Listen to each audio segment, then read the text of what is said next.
Right, this is the path that runs up all the way up the road that I just came down. This wall was also on this side as well. It goes all the way around Camperdown Edge. Now it's 40 mile an hour that I came down. This bit here's 30. The rule was saying that they've got to pass people at, if it's above 30 mile an hour, they've got to pass people with a 2 metre gap. Now I've got a measuring tape, and that's about just over 2 metres. Oh, sorry, that's 2 metres. 2 metres, right? So if you've got a truck or something quite wide, and even a car, right? If this path here is actually wider anyway than what it is up there, with its 40 mile an hour limit, and even here, it's at 2 metres, it's still going to force traffic over to the other side of the road. Right? But if it's 30 mile an hour, they're saying that it's 1.5 metres to leave a 1.5 metre gap. But you can imagine if there's a bus and a lorry coming opposite ways round each other, it's going to be impossible for them to pass anybody, even if they were right up against the wall. That's bear in mind that they've got to be right up against this wall to get 2 metres. So they're not going to do that, are they? Because I'm standing here and my body torso is here, right? I take up about the width, right? And most people are a wee bit that. So it's going to be literally impossible. That would mean then that you've got to move it out further, which is away into the middle of the lane, right?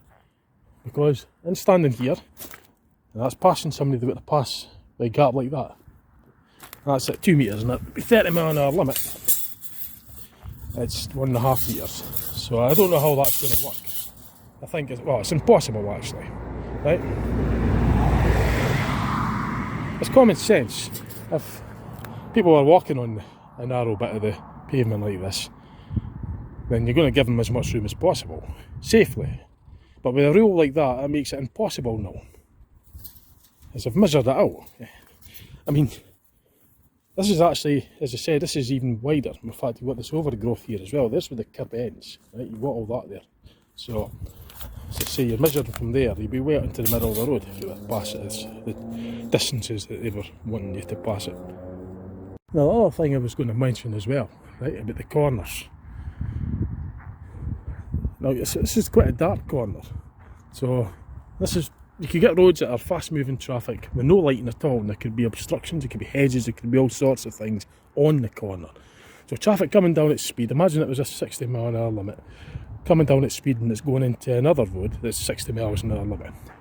Now the code, the rule was saying that they've got traffic should stop and wait for people to cross. Now this particular one's quite a wide corner anyway, but you get much tighter ones in this. So you can imagine, right? I mean, who in the right mind is going to step out onto the road with traffic coming down at speed, coming in at a road at speed? It's just insane, right? I mean, it's dark. I mean, traffic coming in the other way, turning in, is going to be difficult to see. People standing there dressed in dark, and they might not even be wanting to cross anyway. They might just be hanging around.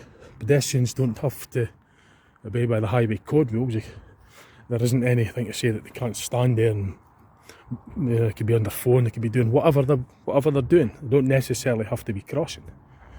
But how is motorists going to know that? How are they going to know that they're going to get across? And how are they going to see them anyway if they're coming around a tight corner and it's pitch dark? And as I say, if it's fast moving traffic as well. And imagine if there's traffic behind, travelling at speed, and this car stops because he or she thinks somebody's going to cross. And then the traffic there's a good chance there's a high risk of it ramming right into the back because this vehicle stopped on the presumption that this person's passing. So that just rests my case, right? This is a 30 mile an hour speed limit, and you get cars that are going 30 plus, shall we say, right? And they're going to bring in a rule like that with knowing full well that traffic speeds, etc., and there's all sorts of shenanigans going on in the road and people not paying attention. And they're going to bring a rule. Imagine that, right? Coming down this road and turning in there. Do you think they're going to pay? It's just an accident waiting to happen. Somebody coming there and something speeding down and coming in and coming off this road. Just like that's a prime example. It just shows you, right? That's a 30 mile an hour limit, and that was going much quicker That's what's going on the roads already as it is. Never mind bringing out a rule like that, encouraging people to cross at a corner, for goodness sake. You want to go down further where it's straight, where it gives traffic a chance to see what's happening and gives the pedestrian a much better chance of getting across without encountering traffic coming in at speed. I'm not showing identity to anybody or anyone, but there's somebody there walking in the dark, right? Now, you can't see who they are, I'm not showing their identity, but that's just an example. Dressed in dark, you'd barely see them. So, it's a pretty stupid rule as far as I'm concerned anyway. That's my opinion on it. But I could show you another road that comes right off of Myrekirk and onto the Kingsway, which is a fast moving traffic. Now at the moment there's a crossing there, right on there's a traffic light crossing right on the corner. I've seen cars, right, coming down, and because the crossing's right on the corner, they've gone right through the red light. Now that's with traffic lights on fast moving traffic. So how they think this is safe is beyond me. But I'll show you what I mean. Right, and at this bit where the traffic lights are at the fast moving road down the Kingsway. But before I get out, there was a bit about this other new rule thing that they brought out, saying they should open the door using some Dutch approach, so that you've got to look over your shoulder. They're saying that if you're like in the driver's seat, normally I use my right hand to open the door, but they're saying use your left hand so you're sort of like manipulated to look over your shoulder, just so that you're not opening the door into any cyclists or pedestrians. Well, that's common sense anyway. However, the Dutch approach thing, I didn't see the point in that, because it's just good practice. You don't need to do that, carry on. You just open the door with your normal hand, but you've got a wing mirror. You check the mirror, you check over your shoulder before you open the door anyway. So you don't need to do this carry on, this Dutch approach, miracle, whatever.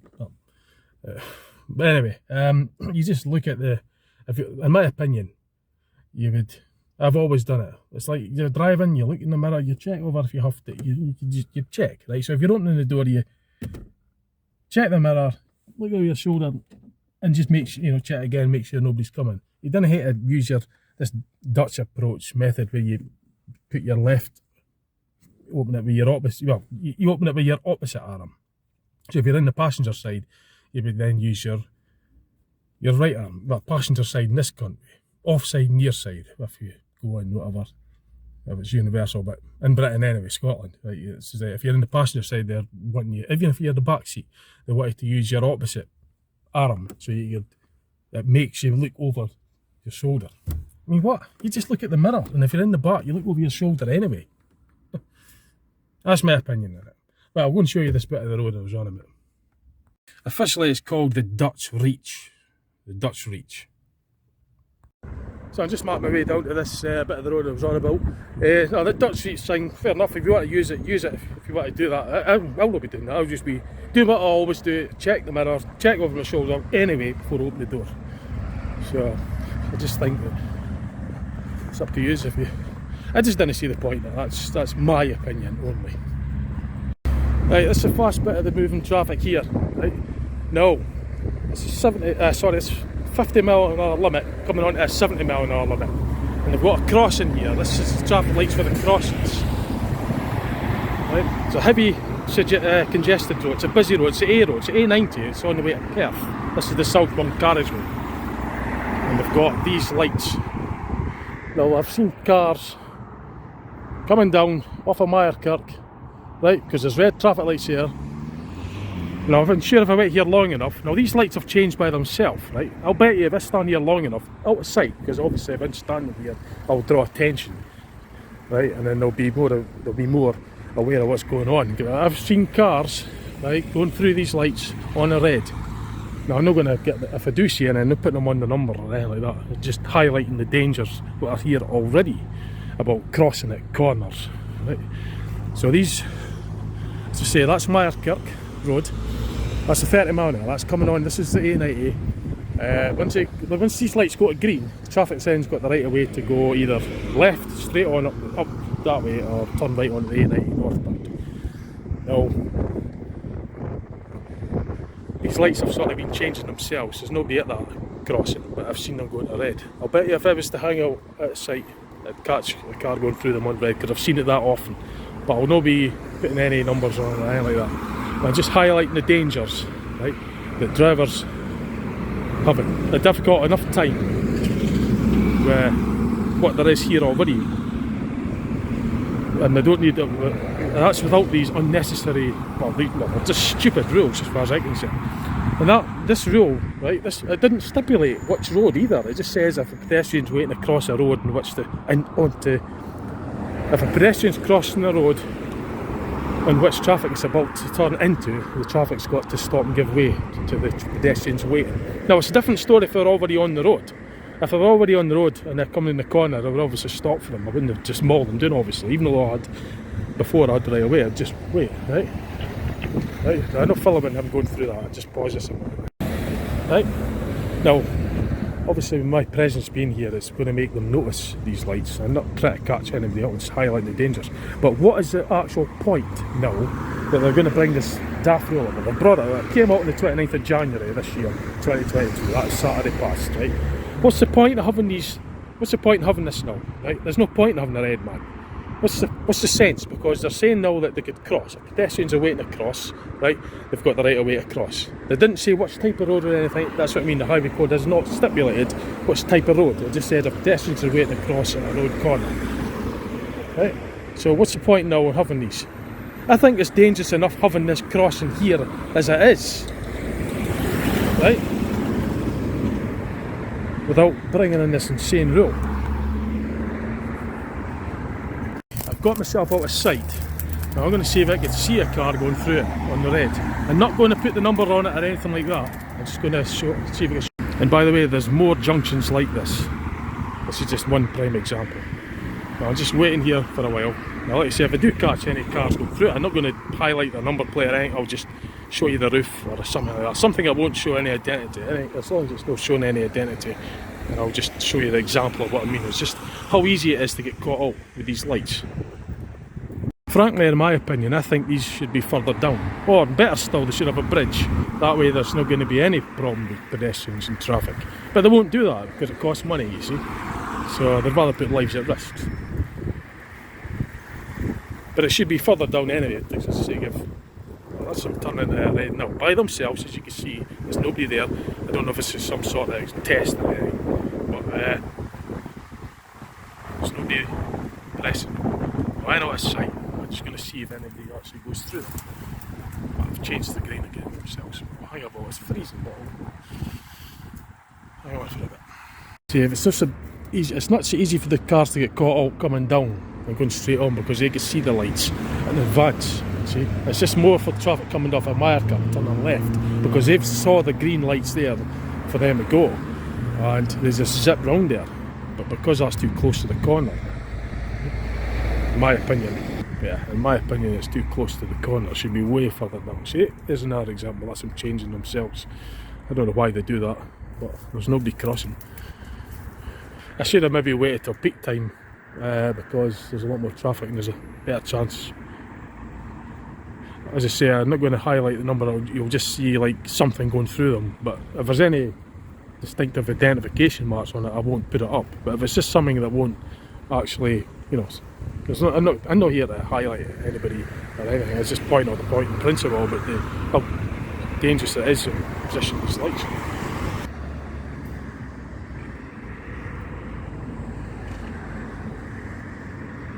I could confidently say if I stood here long enough, I would see it. Right? I've saw it that often and just randomly. I mean, I drive the buses up and down there anyway, and then I use this road regularly, and I've seen it. Right? I've seen it happening. I've seen it happen on other roads as well like this. I don't think I'm going to hang about this longer, but it's just getting a bit too cold. I could have picked a time where it was maybe busier, then there'd be a much better chance of seeing something.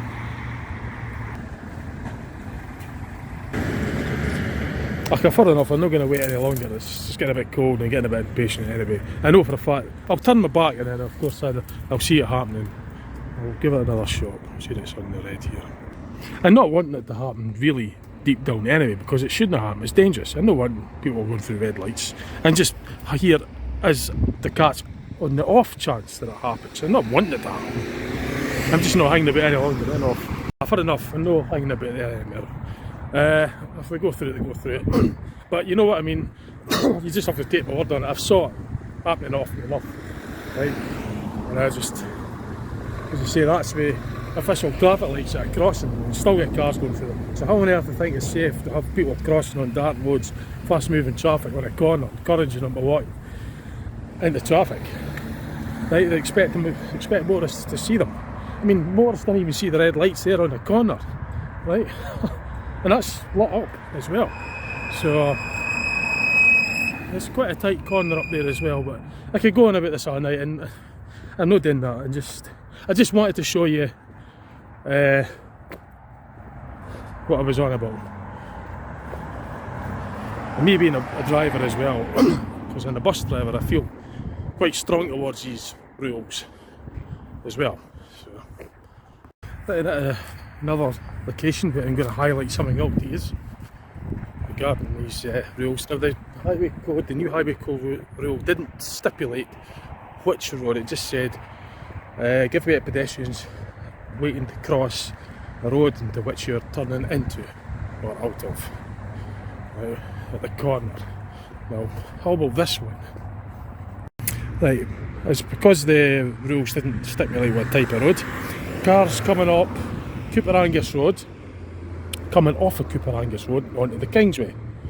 Right, there's a crossing bit here for pedestrians to cross. Right, it's 50mph limit, no stopping. Okay. Now the rule doesn't say anything about this. It just says people crossing at a corner.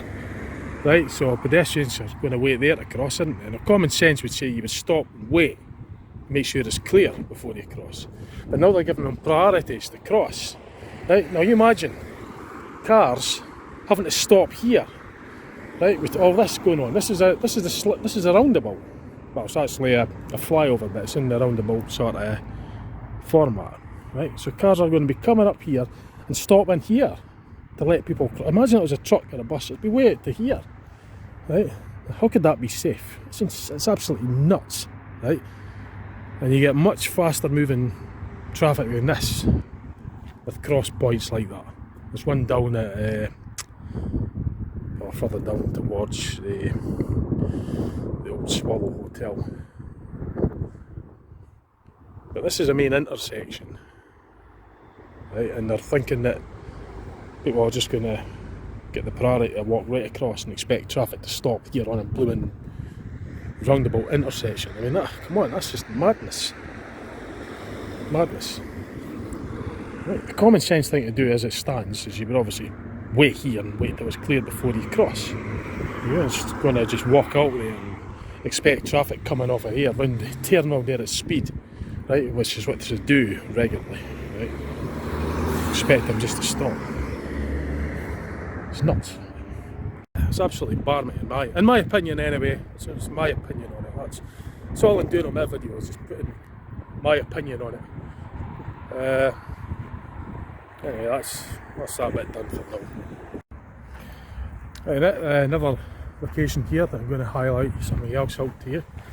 Now before it, some people might say, oh, it's just common sense you wouldn't cross there or whatever.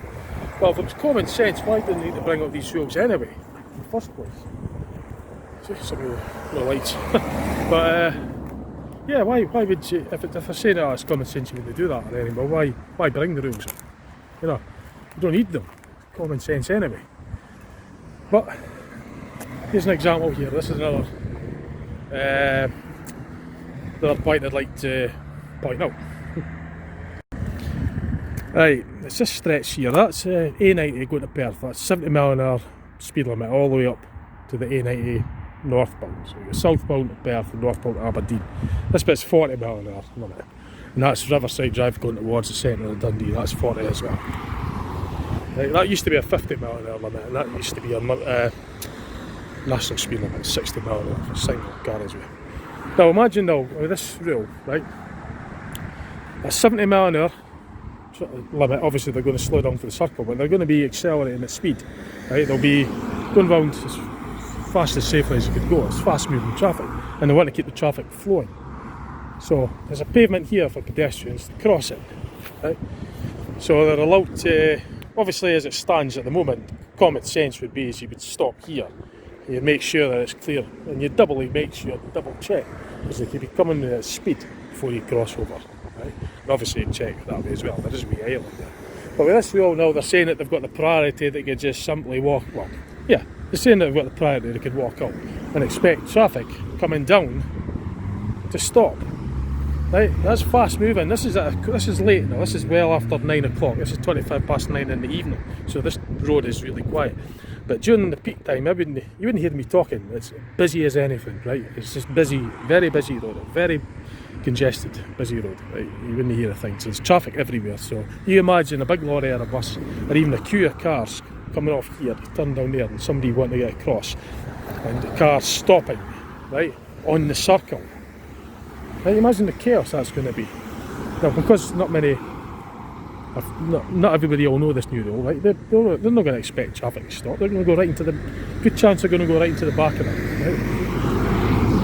It's just damn right dangerous, this rule.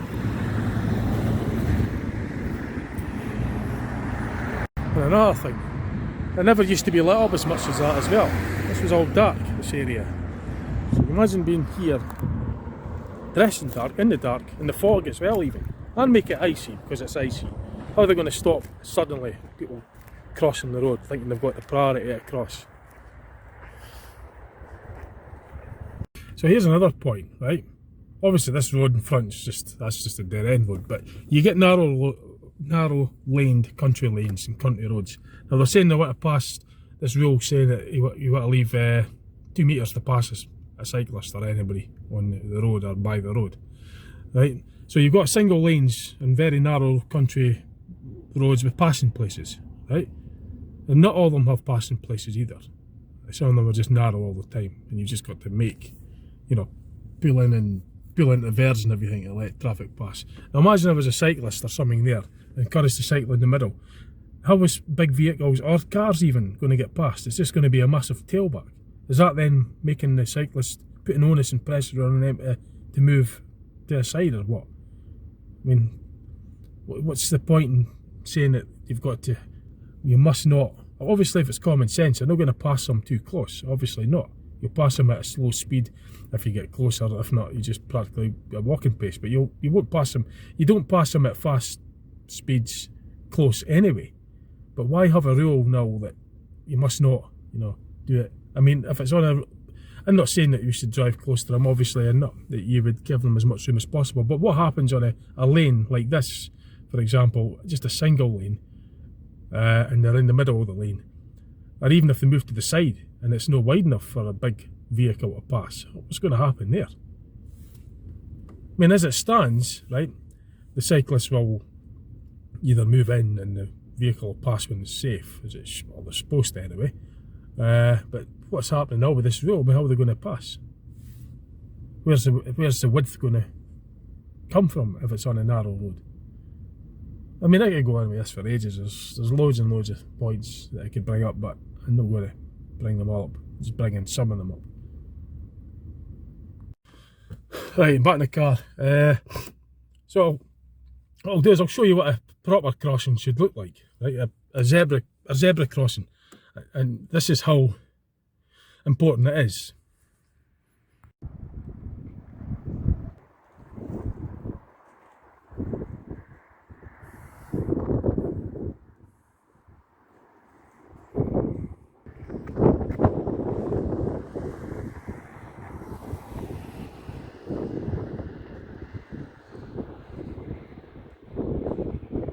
You see, they're clearly seen.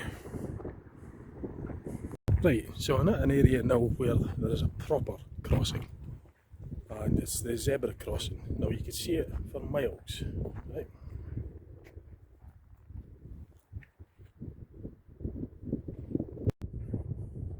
That's where people are safest to cross. Now the rule is obviously if you're seeing somebody waiting to cross here, you stop and give way to them, because when it's snowing that can be covered up, you won't see them marking. So you've got this pole that's got the markers on it and the flashing lights at the top, right? So you can see it from way back.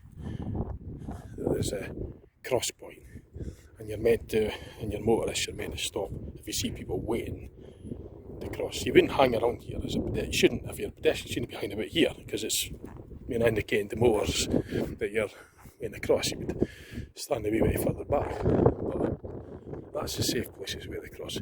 Now with this rule that I brought out, right, there's no point in having them though, because people then could just simply, on their phones, they could just walk right across the road, because now we've got the priority.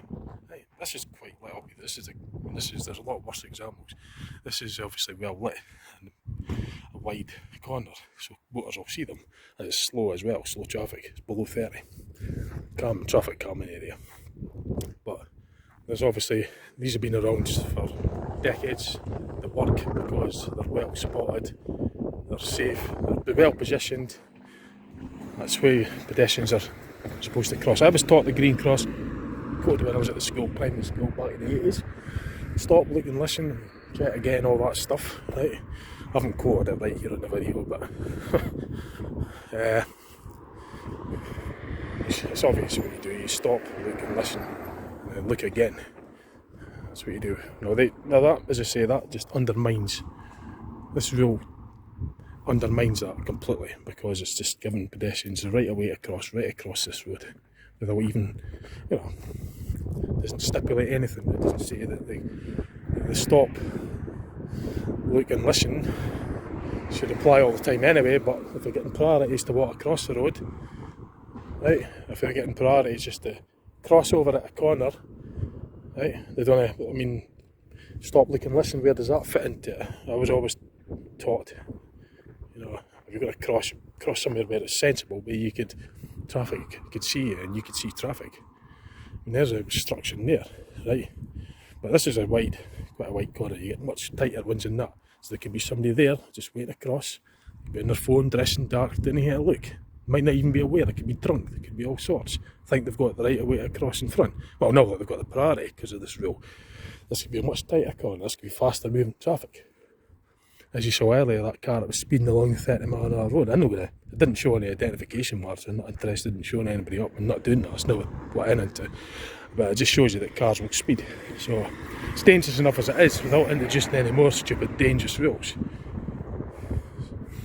So this particular zebra crossings there for the traffic calming area, there's far fewer of them. There's not very many of them these days. Nowadays it's traffic lights, but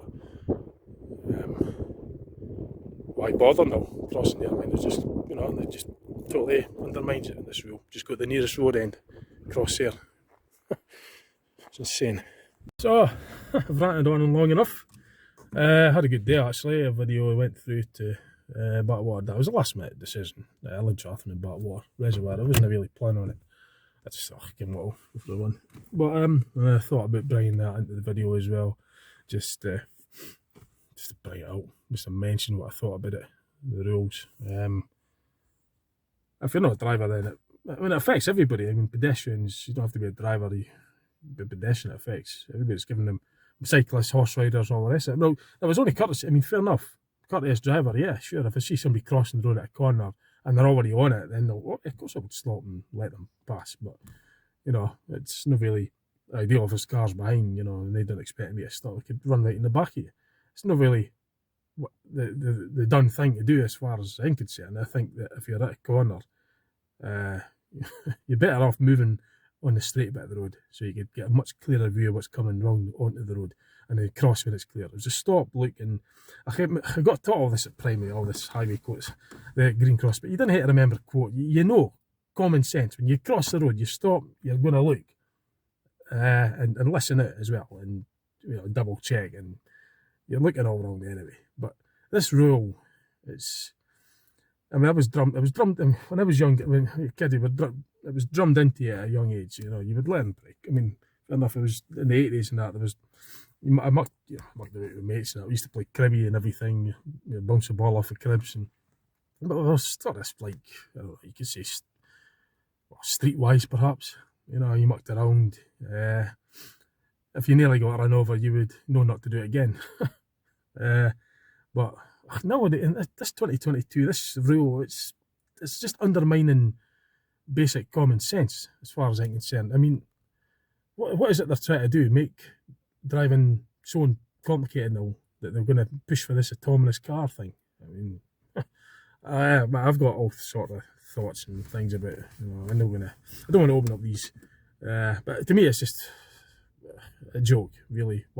That's just highlighting on these rules, on these points anyway. I've kind of gone on it, but I do feel a bit strong about it because, as I say, that's my life. I drive the buses, so driving's, and the drivers, you know, a lot in my spare free time as well. So I've got to be aware of all these new rules and everything, and I just don't see the point in it. And don't get me wrong, I am all for road safety, obviously. I mean, I want to live to the next day, so I want everybody else to live to the next. You know, what people getting flattened on the roads, but these rules are just these points that I made regarding these new rules.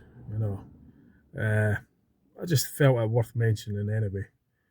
Just thought I had to mention it because I've only just came out a couple of days ago, but I've been watching to see if they've been followed in that. But as I said earlier on, I don't think many people know about them. I don't know how many people know about them. From what I've heard, from what I've seen, it doesn't seem like there's an awful lot of people that know about these new rules that have come out. I think if they were going to bring out new rules, they should have all the publicity beforehand. Make sure everybody knows the new rules. Have the road markings, the cross points where they want people to cross. Have the cycle lanes. They could have them if they spend the money, which is what it boils down to, doesn't it? They could have separate lanes completely from traffic, and we couldn't get any safer than that, because you're not going to have traffic and cycles. I'm not saying that cycles don't have the right on the road, absolutely not saying that. They've got every right to be on the road, but it would be safer if there was proper dedicated lanes for them. You know, the roads nowadays were built for fast moving, you know, for cars. I mean, go back in the history of roads, it was horse and cart and all the rest of it, and you got all the historical right of ways and all this stuff. I don't know, I mean, but it's just common sense that the roads were, you know, with today's traffic, the amount of traffic on the roads, it's orientated for motor vehicles, but to start bringing in cycles, and I've seen kids mucking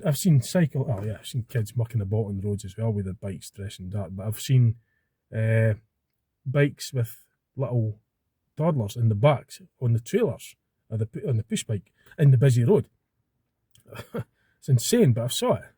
You wouldn't believe it, but in today's traffic, imagine having a toddler on the trailer in the back of your push bike, cycling in today's